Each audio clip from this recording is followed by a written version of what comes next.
Près de 2 ans après sa disparition, Delphine Jubilard reste encore et toujours introuvable, malgré les nombreuses fouilles menées par les autorités autour de son domicile de Cagnac-les-Mines, situé dans le département du Tarn.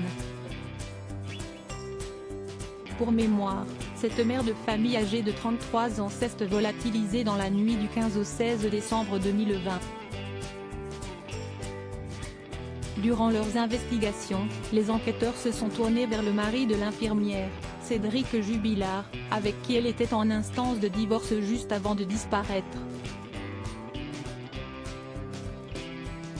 Une séparation que Delphine Jubilard avait annoncée à ses enfants. Paru le mercredi 26 octobre 2022 aux éditions du Rocher, le livre intitulé Delphine Jubilard, une disparition, enquête au cœur d'un fait divers, écrit par la journaliste Valentine Amara, a dévoilé les curieuses habitudes que la mère de famille avait adoptées depuis l'annonce de son divorce à ses enfants. Concrètement, l'infirmière rencontrait certaines difficultés avec sa progéniture, et semblait également plus fatiguée et usée que d'habitude. De plus, la consommation d'alcool de Delphine Jubilard avait augmenté.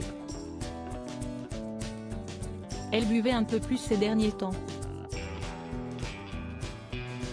Un verre de vin en plus de celui de l'apéro. Ça aussi c'était nouveau, a souligné la journaliste Valentine Amara dans son livre. Disparition de Delphine Jubilard, de nouvelles révélations en provenance de son amant. Pour mémoire, Delphine Jubilard avait prévu de refaire sa vie avec son amant, une fois que le divorce avec Cédric Jubilard aurait été prononcé. Celui qui devait donc devenir le nouveau compagnon de l'infirmière a livré quelques confidences à la journaliste Valentine Amara. Apparemment, la mère de famille n'était pas si fatiguée que ça avant de se volatiliser.